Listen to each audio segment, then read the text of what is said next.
Hey, did you ever consider being a newspaper reporter? Did you envision yourself traipsing around the county, hanging from firemen's ladder trucks and going to scenes of accidents? Is it an exciting field to be in? Well, today's guest is going to be able to tell us that. My name is Vin Daquino, and our guest today is David DeRita. How are you? David, welcome to the show. Glad to be here. We know each other.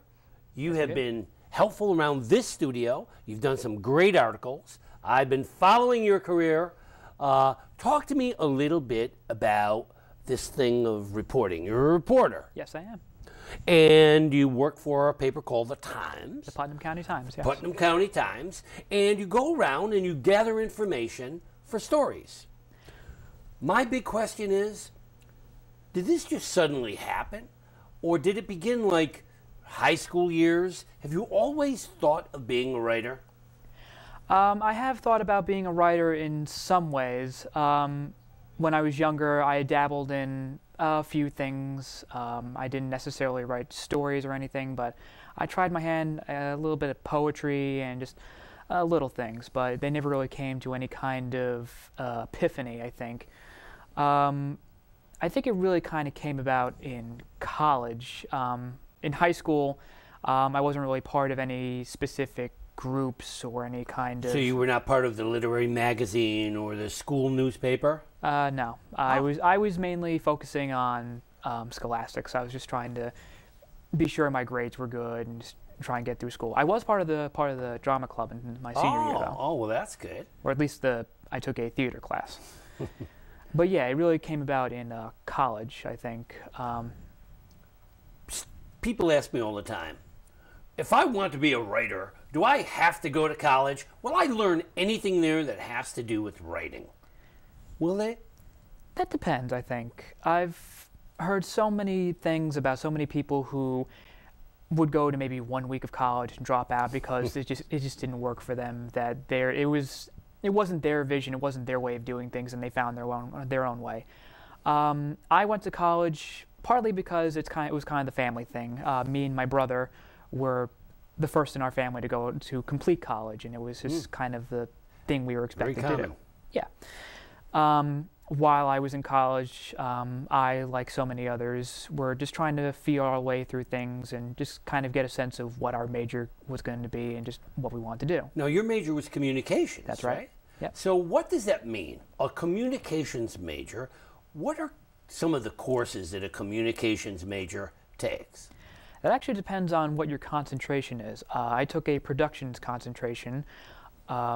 That means I actually did some studio work. I got behind the cameras. I did some technical things. But I also, as some core work, I took some English courses. I took some journalism courses.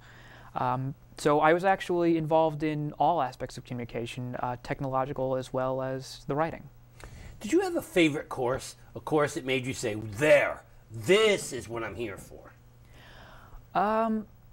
I don't know if it was a favorite per se, but I know a lot of my courses had really good teachers. They were very enthusiastic. They were experts in their field at what they did, and they were just they were enthusiastic about it. They knew what they enjoyed, and they were their enthusiasm transferred to the students. I do know that I had some fun with the production courses. Me and a couple of students did some projects together. I've gotten in front of a camera before. I've done some silly things. So this is not your first time in front of a camera? No, actually it's not. Oh, well, that's very good. So now what about the writing aspect? Did you have to actually write articles or write in school? In the news writing course, I did actually write articles. In terms of, we would read the New York Times, and then we would find an article that we found fascinating. Then we tried to summarize it. We would take the essential parts of the article and just kind of condense it into our own thing. And then we were graded on if we got the main idea of the story, our punctuation, our grammar, the mechanical stuff. And we learned how to write. We learned how to write Did they professionally. focus on revision? You know, like saying, edit, edit, edit, make this thing work? Very much. Oh. But they also did focus on semantics. They focused on, if you word something a certain way, it's going to translate to the reader as something else. I was writing a piece, there was a thing on when George Bush was in office, and he was doing something about tax cuts, and I wrote it a certain way that the tax cuts I was writing about our economy because we hadn't gotten into our recession just yet, so I was saying may or may not be in a recession, and I was marked very heavily on that. Yeah, and they said, hey, you don't make a decision, you report the news as the news. And you don't really make judgment calls. You don't make a inferred guess. You have to be absolutely certain. The thing they drilled into us more than anything was to be unbiased. Get it right. And unbiased too. And get it right. And get it so right. that's a big thing too, the facts. Yes. Now, gathering facts is not an easy thing. Not always. And sometimes you have to go out there in that field and put up with a lot of sitting in meetings. I remember Eric Gross made me laugh one time. You know, we had him here on the show, and Eric Gross is an amazing journalist. I've met him a couple of times. He's a great guy. I said, Eric, do you have to go to a lot of meetings? He said, Vin, I have said the Pledge of Allegiance more times than anybody in this county. I think I've said it more times than I have when I was in school. Really? So you go to a lot of meetings. Yep. Is it boring sometimes? That depends. My field of expertise, if you want to put it that way, is mainly town board meetings, so it can get a bit... Yeah, you get to hear. You must be all up on the town news. I mean... yeah, I've been to basically almost every town board meeting there is. I've been to Carmel, Kent, Southeast, Brewster, Mopac. I've been to a bunch After a while, do you kind of get an idea how these things work? Yeah, you do fall into a routine, and more than anything, I've discovered, especially lately with our economic problems, the same subjects crop up again. Same issues. Yeah, mainly that has to do with the school or the town's budgets, what they're trying to do. They're trying to water, or the air, or the roads. Right. And so after a while, you pretty much get a hang of where these meetings are headed. Yeah. And you get an idea of how you want to... Is there like a formula you have to follow when you do these articles? Not particularly. It's just whatever the story happens to be. I do get a structure in terms of I only have so many words. I have 600 words to complete an article. If it's a special assignment, it gets bumped up to 700. So that's a key. You can't just say, you know what, I think today I'm going to write a real long article.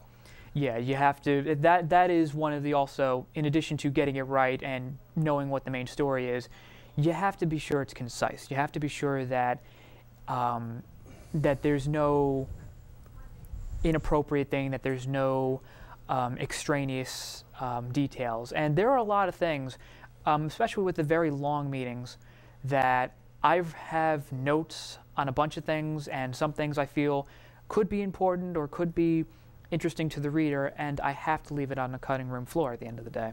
Yeah, so if you find that you're running over, it's not like, okay, we'll let it go. It has to be what it has to be. It has to go if it has to. Yeah, wow.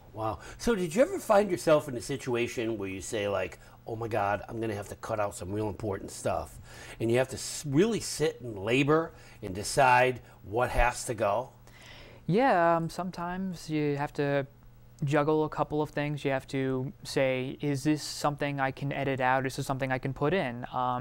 Usually when I'm doing an article, I will try and organize some things, but I'll keep things at the end of a page somewhere, and then I'll go back to it and see, is this something that I really absolutely need to put in? And if it's not, I just delete it.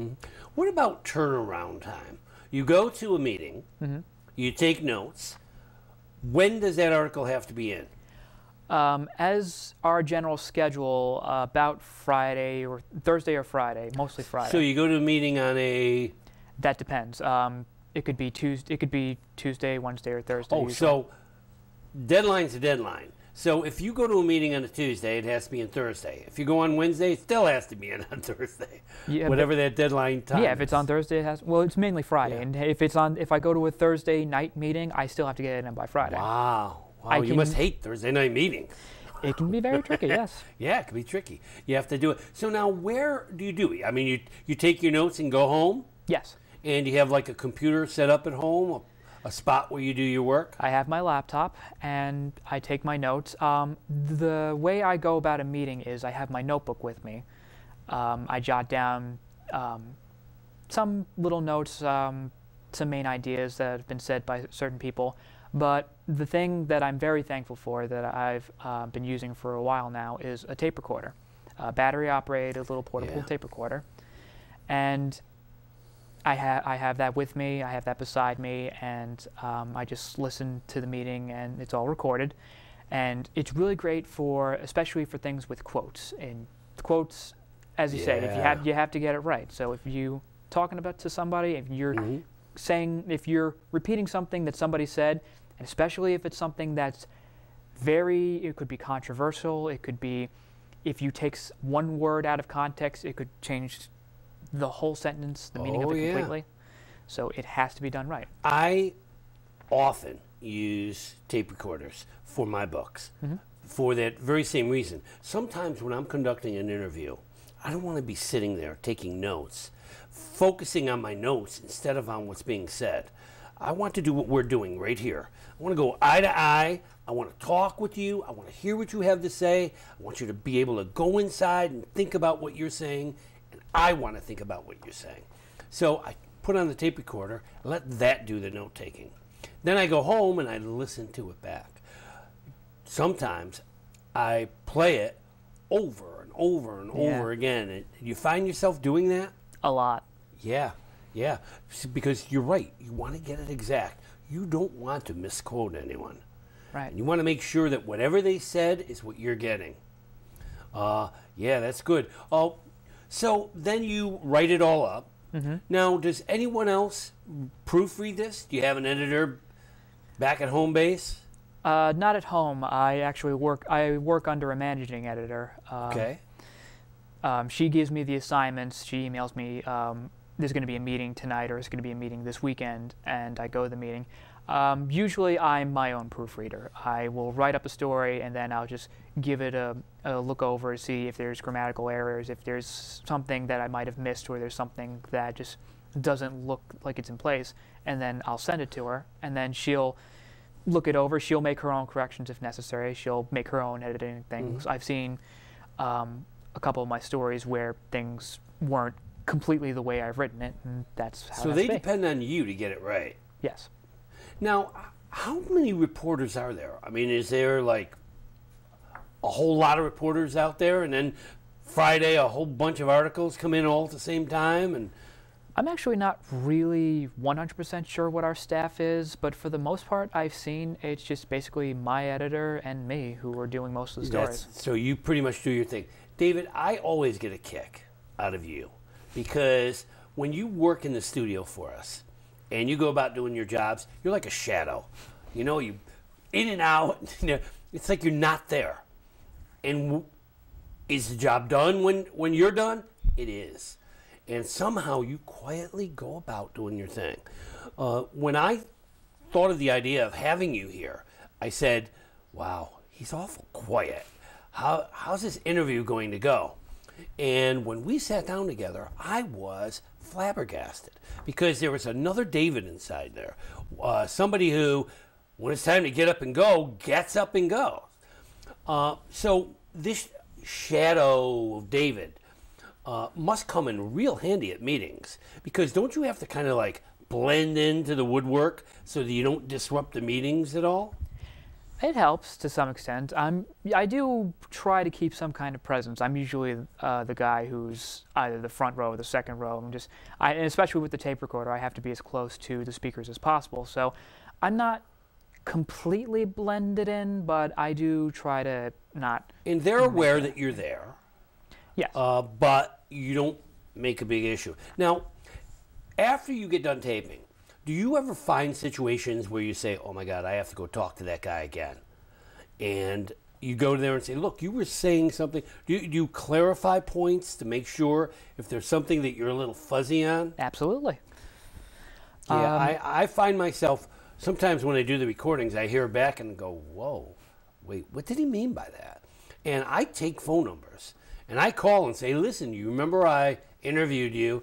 What did you mean by, now, so you do that, but you must freak on a Thursday when you have to get it done on a Friday. How do you do that? You have to leave with the information that you need. Is that right?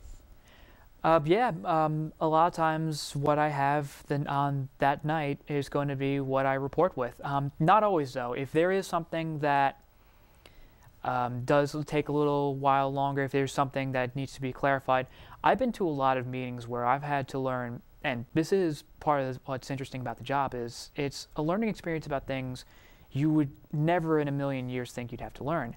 I've learned about land variances, I've learned about water systems, Wow. I've learned about how land slopes and just zoning laws. I've learned about so many weird things, and I've had people, I've had to call up people and say, what does this all mean? What is what you said in the meeting? What does it mean, really? Yeah, so you have to have a certain knowledge of what you're writing about so that your article makes sense. Right. So if they're talking about what a variance is, I mean, if you have no idea what a variance is, you're going to be in trouble when you put that article together. And the really tricky part is you have to make sure that the reader knows what it is. Right. Because even if the person explaining it to you can use all of the technical jargon and all of what they understand it to be, you still have to make it, you still have to bring it down to the simplest form so that when people see it, they'll immediately understand what it means. Right. You do not have the luxury of working your way to the main idea. It's like, get the idea and get it there as quickly as possible. That's right. Wow. Wow. So that's almost an art. Do you find yourself getting better each time? To some extent, I feel that way. As I've mentioned, as we kind of talked about, there is a bit of a familiarity with these things when you're looking at a subject, like when people go over their annual budgets. You start becoming familiar with it. Yeah, I guess you could say there's a bit of an art to it, in that when it's I think it was Leonardo da Vinci who said that the most beautiful and great thing about art is in simplicity. Yes, that's right. That's right. Keeping it simple. So now that you're starting to get the art, you haven't mastered it quite yet, but you're getting it. Are you ready to go from the Putnam Times to the New York Times? I don't know just yet. Not quite yet, Not right? quite. But how do you like this reporting business? You going to stick with it a while? Yeah, I'm gonna be sticking with it for quite a bit, I So think. it's kind of fun. You're going to stay with it. Are you staying with meetings, or is there a different part of it that you want to explore?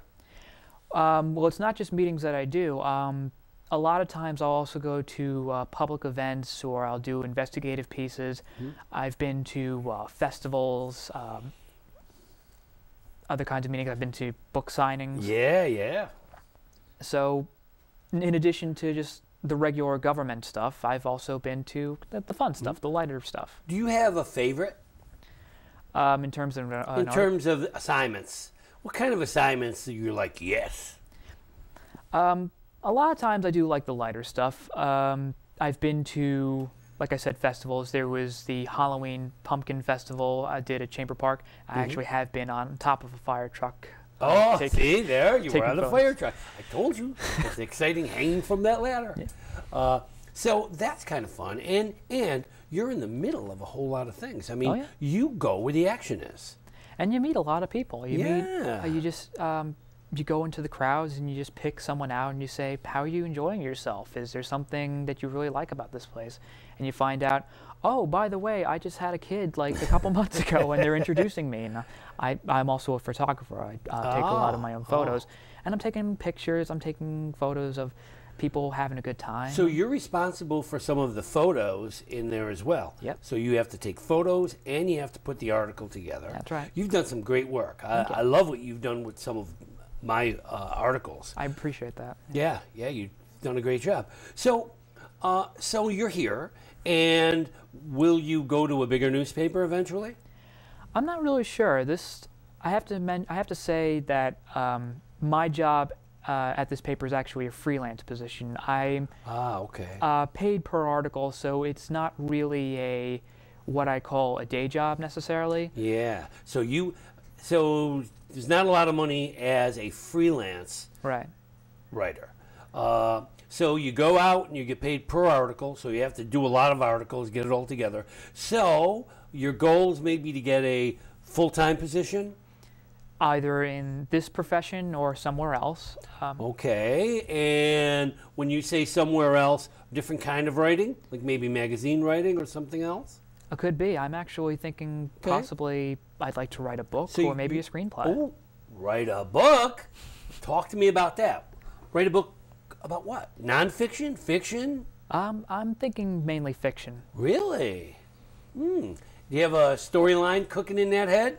I've got a few. I feel, honestly, one of the hurdles I have as getting to that point is I would have characters or I have themes, and I'm really a person who deals with main idea or theme to just express through the story. The problem is I don't really have the structure or I haven't found a way to make it all the elements come together. So okay, and that gives me a good chance to give a little plug to another way that we know each other, and that's through the Mopac Writers Workshop. Yeah. And you are a member of that. Yes, I am. And you have come and shared some ideas and talked to some of the other writers, and you had the opportunity to hear some of their ideas. Some amazing ideas and books have come out of that. I mean, we've had quite a few books that began there and ended there and are now published. Right. People who had not originally been published. You mentioned themes. Themes are important. Sometimes a writer is like a thumbprint. Writer can carry certain feelings and emotions about various topics, themes. Is there something that you hold dear, that you want to cover in a novel, in a book? That depends if you mean, is there one specific idea or is there like a thesis to my philosophy on things? Yeah, like, for example, in Kiss the Candy Days Goodbye, when I wrote that book, it's about a young boy with diabetes, but it's about being different. It's about suddenly discovering that you're not like everybody else. And the question is, what are you going to do about that? Are you going to wear it like a noose around your neck? Or are you going to wear it like a pedestal and stand up there and say, hey, you're right, I'm not like everybody else. I am unique. Different kind of being different. Now you, David, amaze me because you are different. You're different in a lot of ways. You seem so quiet in some ways, but yet you go out there and get these articles. You don't miss. You go out, you do what you have to do, get the job done, go to the next job. There's an undercurrent that goes in that quiet river called David. What did I say? Still waters run deep? Yeah, that's right. Still waters run deep. Exactly. What's running deep in David DeRita? I think if you have to really sum it up to one specific thing, I feel it comes as something that I've actually learned. I feel it's come from my mother, actually, who tells me a lot of... I was the kind of person when I was younger who just really dealt with the black and white of things, who had to have things make complete sense. They had to just no gray areas. No gray areas. And if they didn't, it frustrated me because it confused me. My mother was always the first person to say, there's always another side to another story. There's always a gray area, and there's always something that can be explained from another side. And I do feel like now that I'm older that I've thought about things, and I'm someone who really just kind of mulls things over when I'm alone and there's a quiet time, or if I'm I'm involved with something that doesn't require a lot of thought process, that I'll just think about things, about life, about what our culture is, about just things going on in the world, and I'll just try to find answers to questions you've had for a long time. And the more I think about it, the more I realize, yeah, even with some things you or society might think are kind of awful or horrible or just something that they don't agree with, there is another side to it. Dare to disagree. I think, yeah. Dare to disagree. When I was younger, that was a big issue for me. So many people kept saying, you're wrong, you're wrong, you're wrong. I was so tired of hearing that, especially when down the line, I was right. And I couldn't get them to get it. And I said, you know what? I'm sick of hearing that. They're wrong. I am right. And the whole thing about writing, it gives me a chance to be me.